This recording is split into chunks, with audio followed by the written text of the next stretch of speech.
Hello friends, this is advocate Prashant. और जैसा कि आप सभी को पता होगा कि 1 तारीख को जो नोटिफिकेशन आई थी कि मिनिस्ट्री ऑफ होम अफेयर्स की कि लोग 33% के साथ अपने ऑफिस को शुरू कर सकते हैं,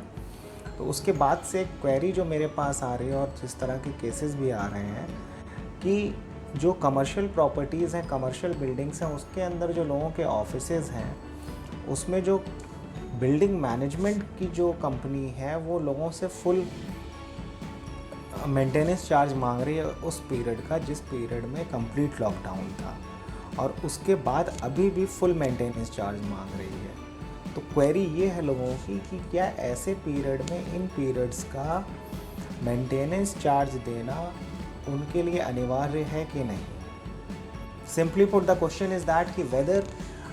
a leaseholder is liable to pay for the maintenance charge of the period during the complete lockdown or not। तो इसके ऊपर जो मेरा लीगल ओपिनियन है सभी के लिए, चूँकि एक वाइड स्प्रेड इशू है इसलिए मैं इस चीज़ को इस वीडियो के माध्यम से लोगों को बता रहा हूँ। इस पर मेरा ओपिनियन ये है कि 24 मार्च 2020 से लेकर के 4 मई 2020 तक सेंट्रल गवर्नमेंट ने नॉन एसेंशियल सर्विसेज को कंप्लीटली लॉकडाउन करने के लिए डायरेक्शन इशू किए थे under the national disaster management act, जिसका इफ़ेक्ट ये आता है कि अगर आपकी बिल्डिंग और आपकी जो आप प्रोफेशन कर रहे हैं या जो आप काम कर रहे हैं किसी बिल्डिंग के अंदर, अगर वो नॉन एसेंशियल कैटेगरी में आता है तो उसको कम्प्लीटली शट डाउन करना था। तो उसका एक कोरोलरी विद एक्सेप्शंस ये निकलता है कि अगर आपकी बिल्डिंग में आपका ऑफिस जिस बिल्डिंग में है उसमें कोई सर्विस प्रोवाइडर था, कॉमन एरिया और फैसिलिटीज़ को मैनेज करता था, कैम जिसको बोलते हैं, तो he also was divide of providing दो सर्विसेज। मतलब उसने वो सर्विस प्रोवाइड ही नहीं करी, और चूँकि लॉकडाउन था तो आपने वो सर्विस का इस्तेमाल नहीं किया। तो ये एक्सेप्शन क्रिएट हो रहा है यहाँ पर, और मेरी लीगल ओपिनियन यही है कि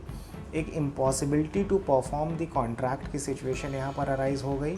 और जिसकी वजह से ना वो सर्विस दे पाया और ना आप सर्विस ले पाए। तो ऐसे समय पे अगर मेंटेनेंस एजेंसी आपसे मेंटेनेंस चार्जेस मांग रही है और कम्प्लीटली लॉकडाउन पीरियड का, तो in my opinion you are not required to pay the same legally, since the performance of the contract had become impossible for both the side, therefore no liability will arise for either of the side।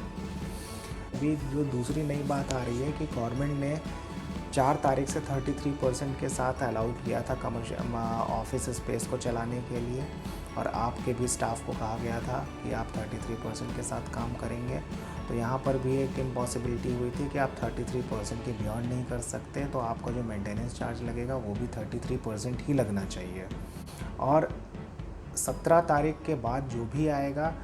Government का notification, उसमें जितना भी percent allow किया जाएगा कि आप इतने percent man force के साथ, वर्क फोर्स के साथ आप काम करिए, तो मेरे ख्याल से, मेरे ओपिनियन में उतना ही मेंटेनेंस चार्ज पे होना चाहिए जितना कि वर्क फोर्स अलाउ हो रहा है, क्योंकि maintenance service will be directly dependent upon the work force allowed to perform the services.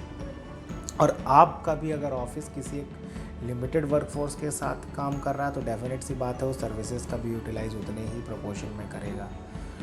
तो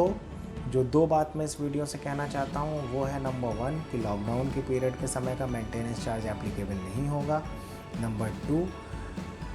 जो कंप्लीट लॉकडाउन के बाद जो ये परसेंटेज में अलाउ किया गया है वर्कफोर्स को, तो उतने ही परसेंटेज में मेंटेनेंस चार्ज भी एप्लीकेबल